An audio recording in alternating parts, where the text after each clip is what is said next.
I'm taking minutes. I understand, yeah. He's a steno on the side. You're taking notes, okay? Stenographer, Yeah. yeah. So Soundgarden, welcome. Thank you. 15-year break almost, huh? It's like getting back with an old girlfriend or something, I can imagine. I mean, you know each other well, but... It's better than that. It is? Yeah. So who initiated the reforming of the group? Our girlfriends. Yeah. I don't remember. I think it was just kind of a unanimous decision to get back and talk about doing some reissues and some other different kind of business things to start to focus some attention on our catalog, on the history of the band. So rather than... Fade away like we were, Yeah, I mean, seemed like. I think it occurred to all of us that, you know, bands that, even if they're broken up, but still kind of have a presence, somebody has to be doing something to keep that up.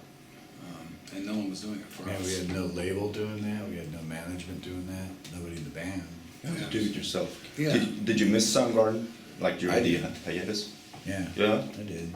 Because With- they're friends and brothers. Yeah, you yeah. know, it's like a creative collaboration, Mhm. so.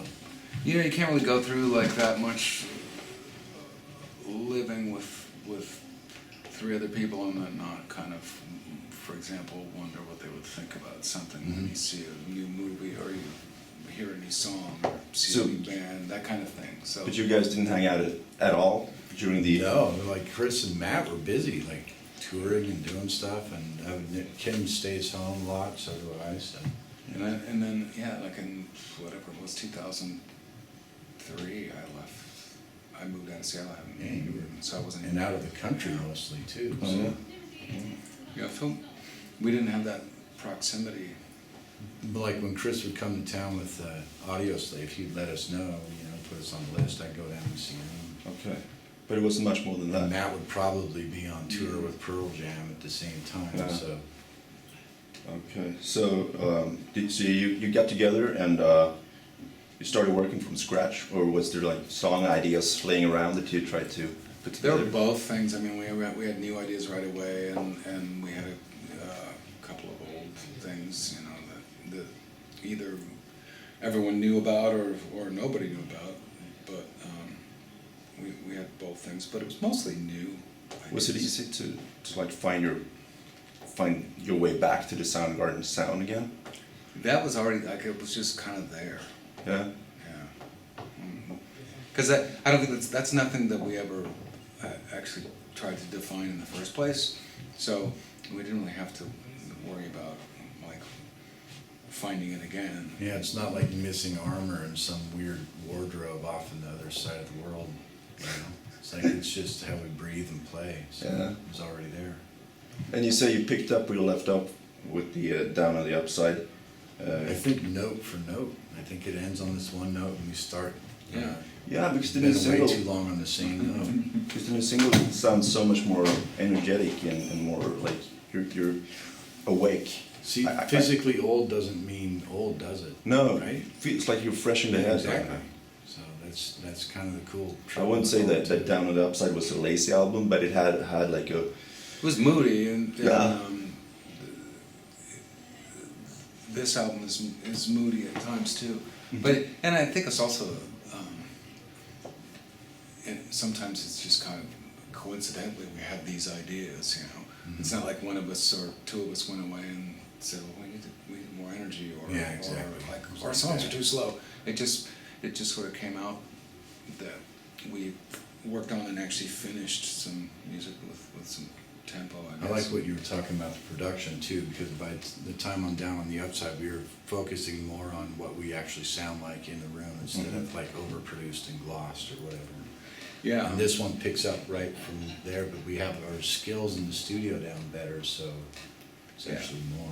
So yeah, it's almost maybe a bigger jump than it would have been. But yeah, to me, Down on the Upside was a big leap from Super Unknown in terms of us sounding as organic as possible. Yeah.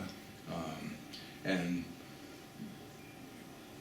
that's a process that we're always working out. Yeah. kind of, you know, Will there that's be what we more? always wanted. It's just like depending on who's engineering and where we were recording and where our heads were at. It's like, So how did you pick the producers for this album? well, we worked with Adam Casper, who Yeah, co-produced Down on the Upside. And worked on Super Unknown as Yeah. an assistant, and then did that. And then Joe, we were on tour in Australia doing a festival tour down there. And we had meetings like, oh, let's get Joe to mix it. Yeah. He did a great job.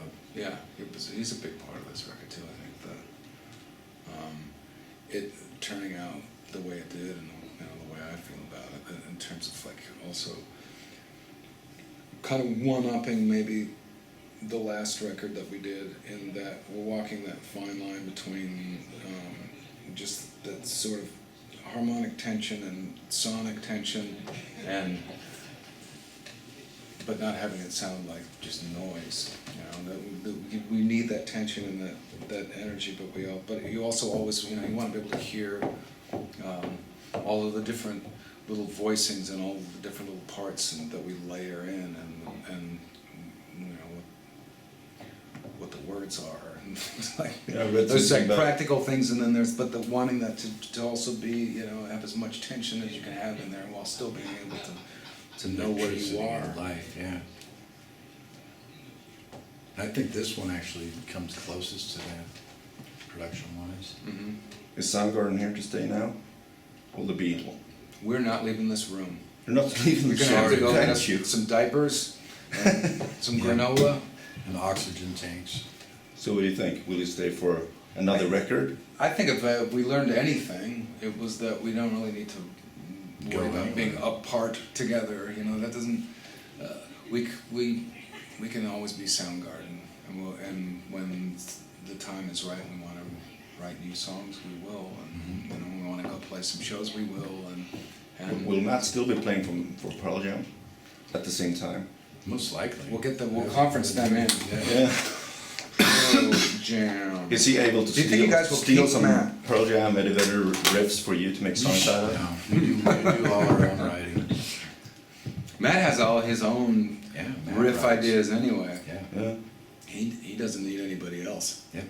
So if you have a song that you feel like this is not our song, you can pass it on to Pearl Jam. No. Exactly.